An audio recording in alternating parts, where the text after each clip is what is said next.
Alright, today I have some maintenance goodies for this car. I'm gonna be putting all this stuff in.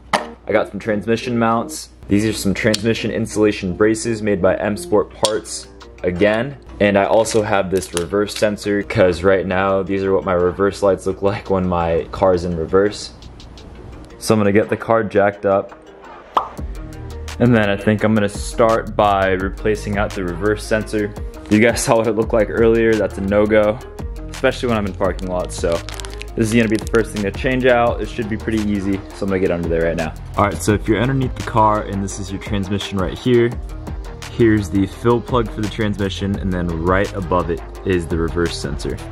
So you just gotta undo this clip here. And once you get this connector off, it's just a 19.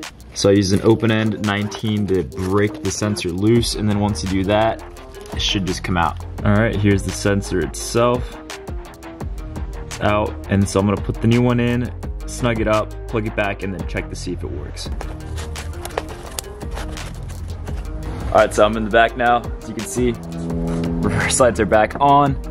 So if you guys have the same issue, reverse lights aren't coming on, probably your switch, so definitely get that tested out.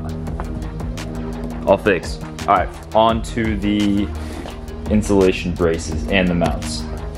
All right, so the issue that you guys can see right here is this is the trans tunnel insulation right here, and clearly it's rubbing against the drive shafts and the guibo and everything. And you can see right there, there's the drive shaft, and it's pretty much gotten smooth because this insulation has been rubbing against it.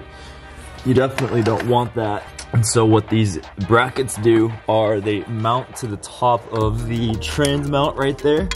I'll try to mock it up. They kind of mount right there and push this insulation to the side.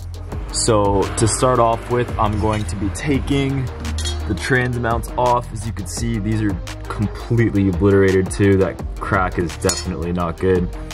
So it's a 13 on the bottom right there, and it's a 12 on top. So I'm gonna take these nuts off and then take the trans mounts off. You wanna make sure that the trans has a jack underneath it as well. That way when you take all the mounts and stuff off, this trans doesn't tilt back like this and crush whatever you have under there. So yeah, I'm gonna take the trans mounts off and then see how these brackets kind of go into place. All right, so I got the trans mounts out. Another key or another tip I could tell you guys is to get them out, you're definitely gonna have to jack the trans up a little bit more. You can't just have it sitting there or else the trans mounts won't come out. But here they are. As you can see, goddamn, they're in crazy need of replacing. I mean, look at this. The top came off of that one. Looks like this one's about to separate too. And here's a new one in comparison. Bruh. You know, the height of it isn't much different, but Jesus Christ, the condition of it's way more different. A lot more firm. These are, you know, you can kind of just squish these with your hand. But anyway, I'm gonna put these back in with the braces, and I'll kind of show you guys the process of doing that. So I'm gonna start doing that right now.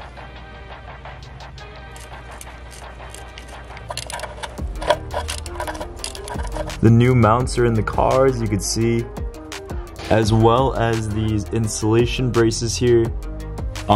So the insulation no longer sits on the drive shaft and guibo, but it pushes it back now, and so it's not gonna rub. Hopefully this gets rid of some of the noise that I was hearing inside the cabin, and these trans mounts should help with shifting a little bit more. But yeah, it's a pretty simple and straightforward install. I think I said it was a 12 up top, but I was incorrect. It was actually 13, both on the bottom and top of the trans mount.